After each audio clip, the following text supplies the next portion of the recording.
Waldis Taveras, has hecho una especie de evaluación inicial sobre la parte de la municipalidad en el Distrito Nacional, has cruzado y en el interior del país y has cruzado luego a evaluar las posibilidades de los partidos acá para 18 de febrero de 2024. En cuanto al PLD, ya has mencionado que Domingo Contreras y Andrés Navarro son hasta ahora los nombres que se mencionan en esa organización. Aunque hay una carta debajo de la manga y se habla de que Alejandro Montaz, el presidente del CODIA, es director de la casa, con mucho nivel de conocimiento de arquitecto también, sí, pudiera también estar en esa competencia.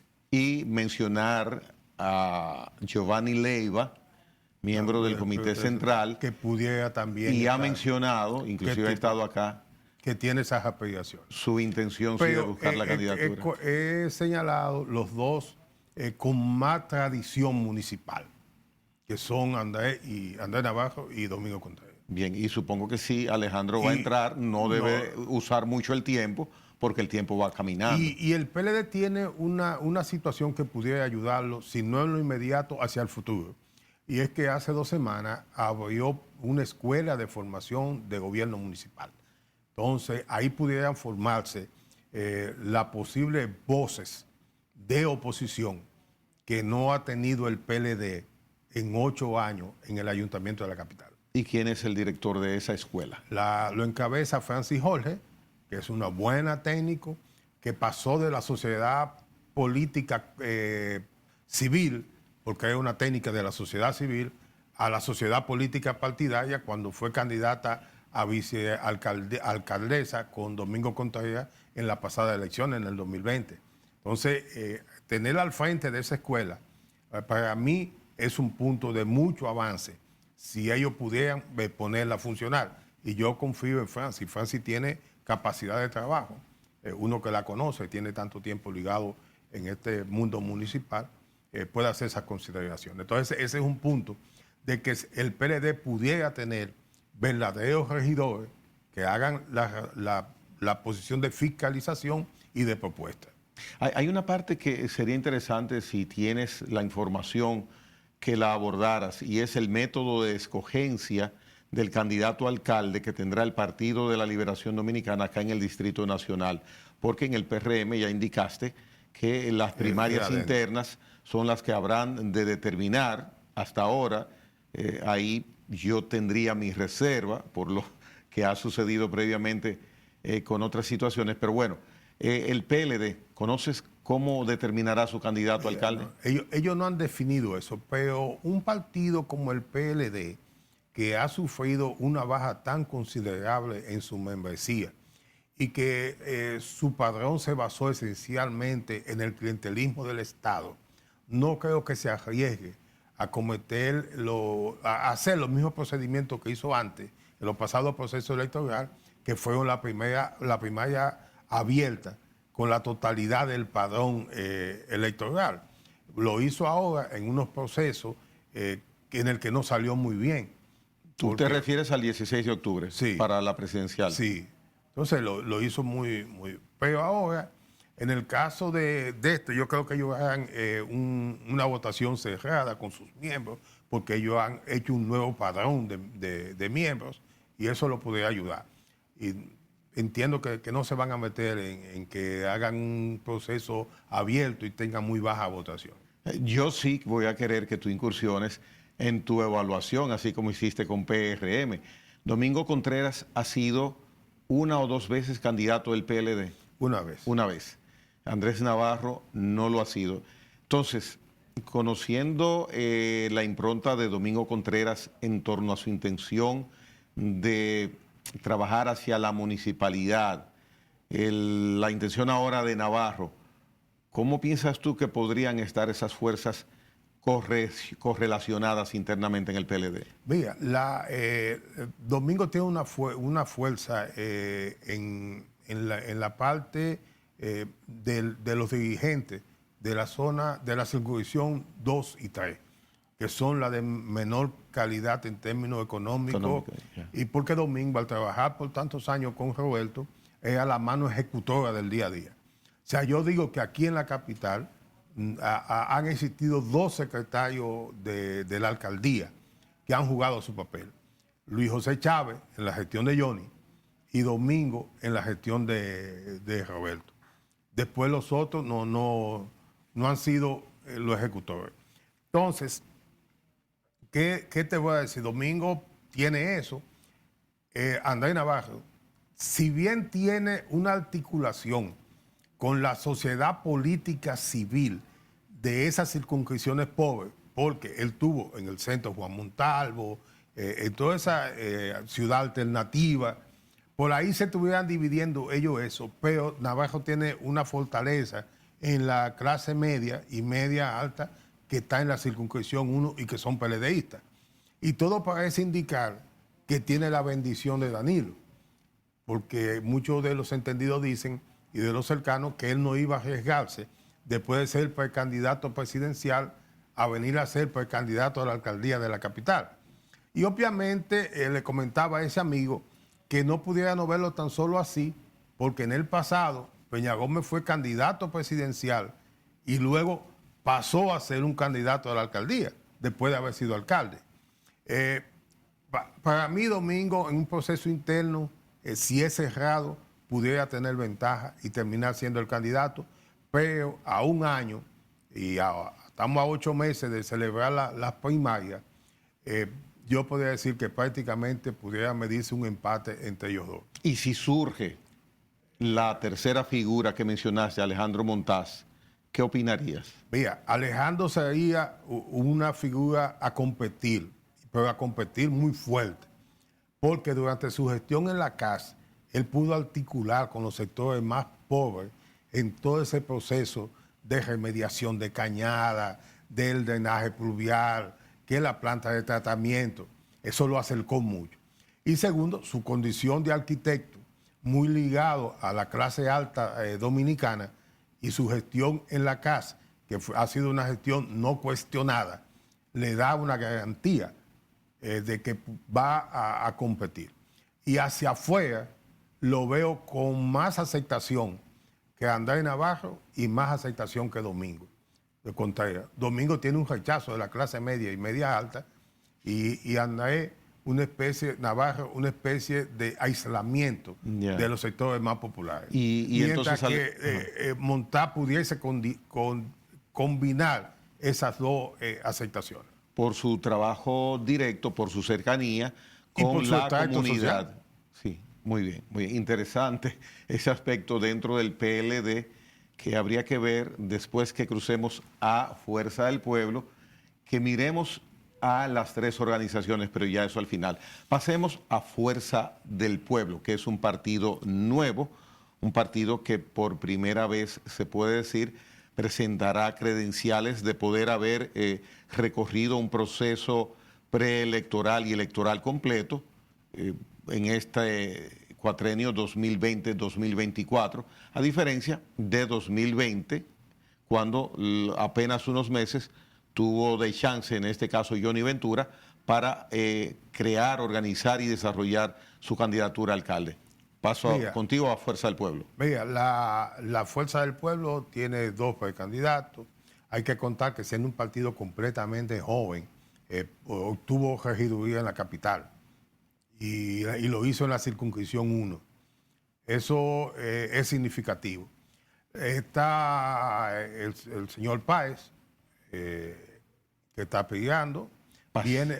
Paz, que viene desde el PLD hacia la Fuerza del Pueblo. La Fuerza del Pueblo va a tener que decidir sus candidaturas por procesos muy internos, donde su propia dirección política tendrá que tomar las riendas, porque un partido naciente no le conviene en procesos internos donde se queden heridas y las relaciones, y más si está en la oposición. Ya. Entonces, para mí, las candidaturas las van a valorar en función de lo que digan las encuestas y en función de lo que entienda el líder y guía de ese partido, que es Leonel Fernández, que trabaja muy con la parte tecnológica. El presidente Fernández trabaja las cosas programadas y creo que ellos podrán no ganar la capital, pero sí hacer una participación muy decente y significativa, más aún cuando las elecciones del 2024 tendremos dos boletas distintas, una para la alcaldía y otra para los regidores. El segundo. Entonces, la fuerza del pueblo pudiera obtener muchos votos de candidatos a regidores con personas que no votarían por un candidato a la alcaldía de ellos. Ya. Porque la función de ellos ahora en estas elecciones para mí es aumentar la mayor cantidad de votos municipales para presentarse como una fuerza competitiva para las elecciones nacionales. Y ahí el presidente Fernández creo que se la va a jugar. Bien, y entonces en la parte mencionaste dos candidatos. Rafael Paz, Sí. el Y, segundo candidato, me lo mencionaron. Roque Muñoz, Poloncito. Poloncito Muñoz, que tiene el aval de venir de una formación académica de mucha calidad, pero muy desvinculado de la sociedad política de la capital, que es contrario de lo que pasa con Páez, porque él sí ha tenido un vínculo y fue candidato a senador por el PLD. O sea, ya él tiene una candidatura previa, tuvo votos directos. Y segundo, lo oí en un programa con unos criterios muy técnicos, aunque no muy profundos, con la situación de la municipalidad, de la capital. Y la otra sería el PRD, que para mí tiene una candidata potable de ese partido que está ahí en la mano de Miguel Vargas, que es Yané Camilo. Y sería entonces, dentro de todo ese grupo, una mujer dentro de las boletas de oposición, aunque al final creo que la oposición va a tener solamente 3 candidaturas. Fuerza del Pueblo, PLD y PRM. Los partidos pequeños, los partidos minoritarios, ¿no piensas que podrían presentar una candidatura a alcalde? Pero ninguno llegaría al 1% en la capital. Miren, aquí se presentó en una ocasión como candidato a la sindicatura de la capital, Harley Hellman, un héroe nacional, capitaleño de pura cepa, maestro, ingeniero en planificación urbana, con todas las capacidades del mundo. Pero vino por uno de esos partidos y nos sacó. Porque las elecciones se ganan no solamente con simpatía y con dinero, se ganan con unas estructuras electorales que forman los partidos y que el día de tienen un gran costo en términos económicos. El que no tenga esas condiciones le es difícil competir, aunque tenga mucha capacidad y pudiera ser el mejor alcalde de la capital, pero si no hay unos 60, 80 millones de pesos disponibles, no es posible que nadie gane una alcaldía en la capital. ¿Qué necesita un candidato a alcalde o candidata a alcalde para que el residente y votante de la capital lo asimile y lo vote? ¿Qué es lo que quiere el ciudadano? ¿Cuál es la característica principal para su alcalde o alcaldesa en una nueva elección? Vamos a dividir la capital en dos grupos. Hay un grupo que es la clase media, que necesita un discurso que genere confianza y que genere hasta simpatía en lo personal. No me gusta ese porque es un negrito. No me gusta ese por tal o cual cosa. Y esta me gusta porque corresponde a mi clase social de capitaleño al fin y está dentro de mi ente social. Es el tipo que va al Club Arroyo Hondo, a la Casa España, al Club Los Prados, entonces tiene ese ambiente social. Esa no es una candidatura que cuesta mucho, porque eso es solamente usar los medios, determinados niveles de contacto con lo que se ganan esos votos. La otra es una gran cantidad de votantes, incluyendo en la propia circunscripción 1, que es la gente muy pobre, donde hay que tener una gran logística, que ahí envuelve los dos componentes, una estructura electoral de los que van ahí a buscar los votos porque conocen la gente ahí, y el dinero para el picapollo, los 500 pesos y la tajada de aguacate para poderlo llevar a votar. Y eso es necesario aquí en el distrito todavía. Todavía. Sí. Si tú lo mides en los sectores más marginados, tú te puedes pasar 3 o 4 años dándole apoyo a un grupo, pero el día de las elecciones tú tienes que aparecerte con la logística. Bien, aquí en 2020, en el Distrito Nacional, igual que en todo el país, hubo una gran abstención. Aquí en el distrito me parece que Rondó el 48. El 48. Es más de lo que yo pensé que había, pensé que era un 43, 44. Bueno, pues entonces la mitad de los votantes se puede decir que se quedó en su casa o se fue al interior a aprovechar esa coyuntura de puente y aprovecharse un día más y vacacionar internamente donde sus familiares o a otro lugar. Entonces, ¿qué va a pasar? Porque hubo en 2020 una condición muy especial, muy específica, que provocó esa gran abstención del 50% aproximadamente. ¿Qué va a pasar ahora si la abstención se reduce quizás a un 30%? Mira, la abstención normal en la capital rondó siempre entre el 20, 25 hasta el 30%. O sea que la abstención nueva fue de alrededor de un 15, un 18%, porque esa es la abstención natural de la capital. Recuerden que aquí, al haber más condiciones económicas, la gente se va y aprovecha ese fin de semana. Y lo aprovechaba más antes de la Constitución del 10, porque antes, el día de las elecciones, te podía caer un martes, un miércoles, pero a partir del 10 es un domingo. Entonces, eso pudiera reducir la abstención, aunque siempre se coge el día siguiente. Hay que tomar en cuenta que en las elecciones del 20 también votó masivamente una clase media con ciertos niveles de conciencia, que fue la que fue a la Plaza de la Bandera, que fue la que fue a la Marcha Verde. Y en esos grupos había una decisión de salir del PLD. O sea, esa es una realidad. Por el otro, tuvo la pandemia, que alejó a mucha gente, ya de clase media, media alta y baja, de no participar. Pero en el 10, el 20, para mí, medirlo en términos electorales es muy difícil. Porque en medio de una pandemia, por un lado, que te aleja a la gente, y en medio del rechazo a un partido, que a eso se le sumó una sociedad política civil que pudo generar una percepción general de rechazo al PLD, es diferente a unas elecciones que pudieran pasar en un tiempo normal de mayor reflexión, pero también de mayor uso de recursos económicos.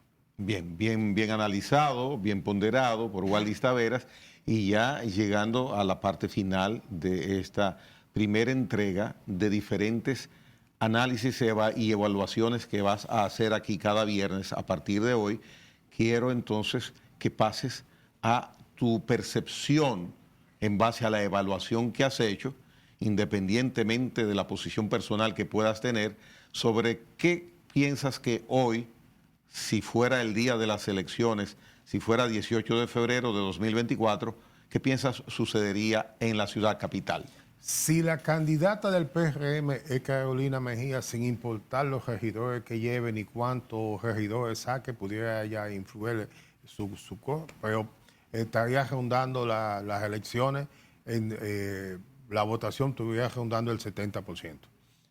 En la categoría de la alcaldía. Yeah. La otra, que es la de los regidores, como no lo hay, es difícil uno poderlo establecer porque también va a tener el método de Home. Ahora, si no es Carolina Mejía, es impredecible cuando no sabemos cuáles son los otros candidatos. Yeah. Si es Carolina, sin importar cuáles sean los demás candidatos, el PRM, por la influencia del presidente Abinader con su imagen en la capital, la marca partido estaría alta, pero ella marca por encima de la marca partido. Y entonces ahí se sumaría un 70%. Pero de ahí para allá, en cualquier otro, tendríamos que ver más cerca del escenario, porque medirlo sin que sean candidatos reales es muy difícil. Bien, usted entendió, amable televidente, igual que yo no entendí lo que acaba de indicar Waldis Taveras para el Distrito Nacional, ante la eventualidad o no de si la alcaldesa actual es la candidata de su partido, sucedería lo que a Waldis indica podría ocurrir. Si no es ella, entonces habría un espacio a ponderar todavía. O sea que interesante el panorama en el Distrito Nacional para 2024. Waldis Taveras, gracias. El próximo viernes nos juntamos aquí nos reunimos, nos juntamos aquí, como dice Waldis, para hablar de Santo Domingo Este, también muy importante demarcación. Hasta la próxima.